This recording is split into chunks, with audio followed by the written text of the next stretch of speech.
Hello friends, welcome to your channel Next Gen Sensi, where we explore more into the world of digital marketing.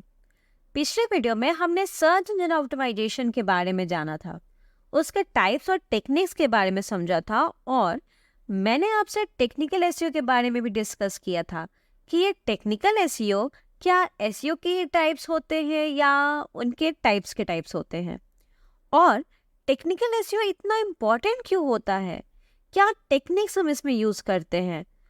तो आज हम सब इन सब के बारे में इस वीडियो में जानेंगे। तो इस वीडियो को एंड तक जरूर देखें और अगर आपको ये वीडियो पसंद आए तो इस वीडियो को लाइक और सब्सक्राइब करना ना भूलें। और अगर आपने हमारा पिछला बेसिक एसईओ फॉर बिगनर्स का वीडियो नहीं देखा है तो इस वीडियो के डिस्क्रिप्शन में उसकी लिंक दी गई है, आप उस लिंक पे क्लिक करके हमारी पुरानी वीडियो भी देख सकते हैं। तो अब चलिए शुरू करते हैं। जब भी हम सर्च इंजन ऑप्टिमाइजेशन के बारे में डिस्कस करते हैं या सर्च इंजन ऑप्टिमाइजेशन को और अच्छे से समझना चाहते हैं तो टेक्निकल एसईओ एक ऐसा वर्ड है जो हम मोस्टली सुनते हैं। टेक्निकल एसईओ को आपने कई जगह एसईओ के टाइप्स में पढ़ा होगा, जैसे एसईओ के 3 टाइप्स होते हैं: on page optimization, off page optimization और technical SEO. But technical SEO को हम अगर ध्यान से समझने की कोशिश करें तो टेक्निकल एसईओ ऑन पेज का ही एक पार्ट होता है। अब आप पूछोगे कि वो कैसे? टेक्निकल एसईओ को तो हमने एसईओ के टाइप्स में पढ़ा है, तो ये ऑन पेज का पार्ट कैसे हो सकता है? टेक्निकल एसईओ बेसिकली फोकस करता है वेबसाइट के टेक्निकल फीचर्स को ऑप्टिमाइज करने में, जिससे सर्च इंजन विजिबिलिटी बढ़े और साथ ही साथ यूजर एक्सपीरियंस भी। It includes duties such as website speed optimization, mobile friendliness, site structure, schema markup implementation and so on. तो जैसा हमने देखा कि टेक्निकल एसईओ में भी हम अपने वेबसाइट पर ही वर्क कर रहे हैं, उसको सर्च इंजन पर रैंक कराने के लिए, जैसे हम ऑन पेज में करते हैं। ऑन पेज में भी हम सारे एफर्ट्स अपने वेबसाइट पर ही करते हैं, जिससे हमारी वेबसाइट सर्च इंजन पर रैंक करे। तो आप देखोगे कि अपनी वेबसाइट की रैंकिंग को इम्प्रूव करने के लिए ऑन पेज और टेक्निकल एसईओ दोनों में ही हम अपने वेबसाइट पर ही वर्क कर रहे हैं। तो इसीलिए technical SEO on page optimisation का ही एक पार्ट होता है, जिसमें हम टेक्निकली अपने वेबसाइट पे वर्क करते हैं। टेक्निकल एसईओ का एक बहुत इंपॉर्टेंट रोल होता है वेबसाइट की रैंकिंग में। माना कि हमने एक वेबसाइट बनाई और उसके टाइटल, मीटर डिस्क्रिप्शन, हेडिंग सब में अपने कीवर्ड्स ऐड कर दिए। अपने कंटेंट को भी हमने इजी टू अंडरस्टैंड रखा। पर क्या इतना ही करने से क्रॉलर हमारे वेब पेज पे आएगा? और जब तक क्रॉलर नहीं आता है तब तक हमारी वेबसाइट यूजर्स तक पहुंचेगी नहीं। तो किसी भी वेबसाइट को रैंक कराने के लिए उसके टेक्निकल टर्म्स का भी सही होना बहुत ज़रूरी होता है। और अगर आप एक अच्छे एसईओ एक्सपर्ट बनना चाहते हैं तो आपको ये टेक्निकल टर्म्स जरूर आने चाहिए। तो टेक्निकल एसईओ के टर्म्स और टेक्निक्स को समझते हैं। First, website speed. आज के फास्ट वर्ल्ड में हमें सारी चीज़ें फास्ट चाहिए होती हैं। तो अगर आपका वेबसाइट लोड टाइम में ज़्यादा टाइम ले रहा है तो ये आपके वेबसाइट के लिए एक डिसएडवांटेज है। आपके यूजर्स वेबसाइट पे आने से पहले ही बाहर चले जाएंगे। तो it is very important to improve your site load time both on desktop and mobile devices. Site load time सिर्फ यूजर एक्सपीरियंस और कन्वर्जन के लिए ही इम्पॉर्टेंट नहीं होता है, it is also a ranking factor जो आपके वेबसाइट को रैंक करने में भी हेल्प करता है। Second, SSL. अगर आपकी वेबसाइट है तो आपने इस टर्म को जरूर सुना होगा, क्योंकि ये टर्म बहुत इंपॉर्टेंट है वेबसाइट के लिए। एसएसएल और सिक्योर सॉकेट लेयर एक लेयर ऑफ प्रोटेक्शन है between a web browser and a server. चलिए इसको और इजी वे में समझते हैं कि इमेजिन आपने एक सीक्रेट लेटर लिखा अपने फ्रेंड को और लिखकर उसे सेंड किया। अब आपको ये डर है कि कोई दूसरा इस लेटर को ना पढ़ ले, तो इसीलिए आपने इस लेटर को स्पेशल एनवेलप में डालकर लॉक कर दिया और अपने फ्रेंड को उसकी की दे दी। अब आपका फ्रेंड सिर्फ वही उस एनवेलप को ओपन कर सकता है और पढ़ सकता है। सेम इसी तरह SSL का भी यही काम होता है। जब कोई यूजर इंफॉर्मेशन सेंड करता है वेबसाइट को, तो उस इंफॉर्मेशन को हैक होने से बचाने के लिए SSL का यूज करते हैं। Here I open a website and इधर आप देख रहे होगे ऊपर में ये जो S सिंबल है, ये S सिंबल SSL सर्टिफिकेट को शो करता है। इससे पता चलता है कि ये वेबसाइट या आपकी वेबसाइट पूरी तरह से सिक्योर है। Mobile friendliness. अगर हम गूगल के अपडेट्स की बात करें तो गूगल का over 60% website traffic mobile devices से आता है, which means over 90% users access the internet using the mobile phone.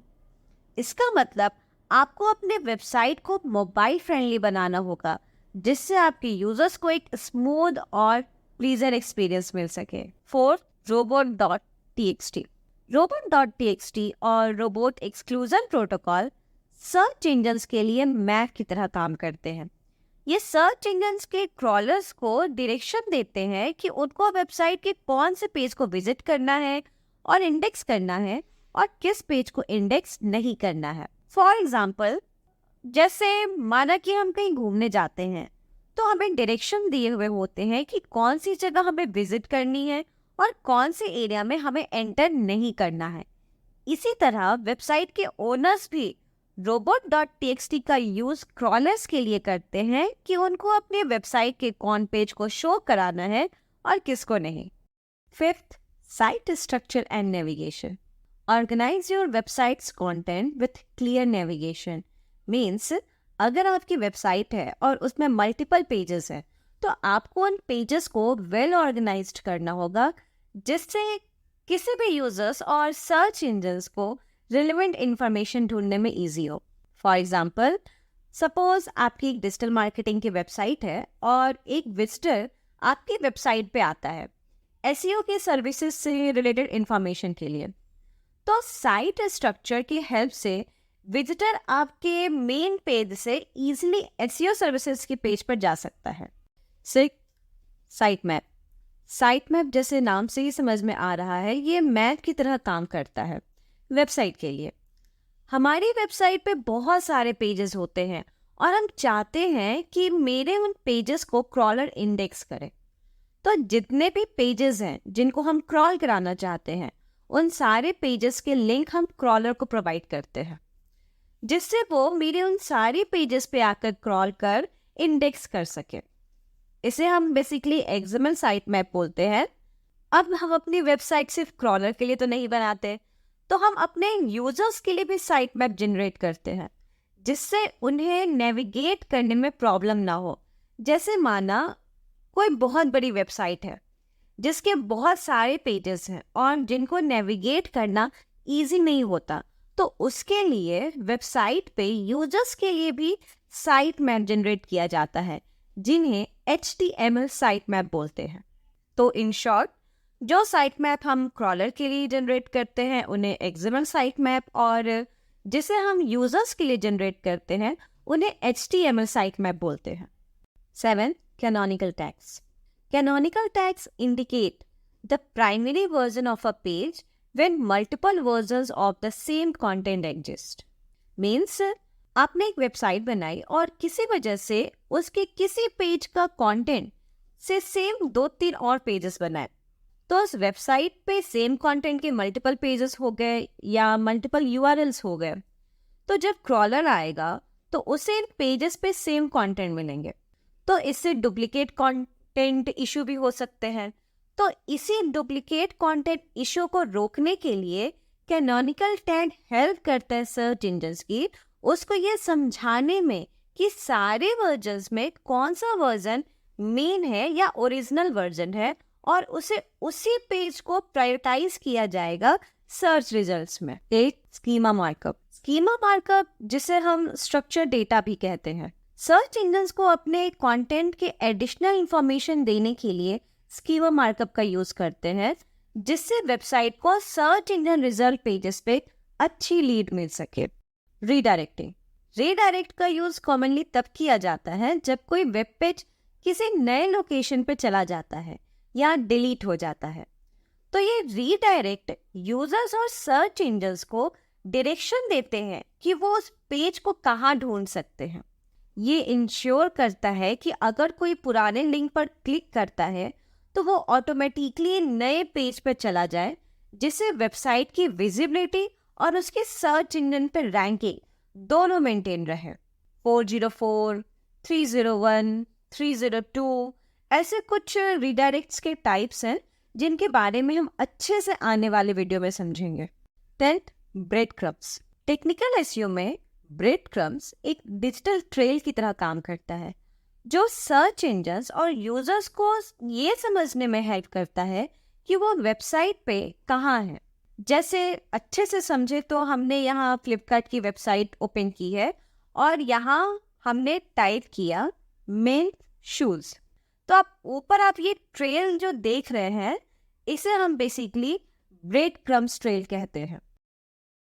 तो दोस्तों, हमने इस वीडियो में टेक्निकल एसईओ के फैक्टर्स के बेसिक टर्म्स के बारे में जाना कि कैसे ये वेबसाइट की रैंकिंग में हेल्प करते हैं।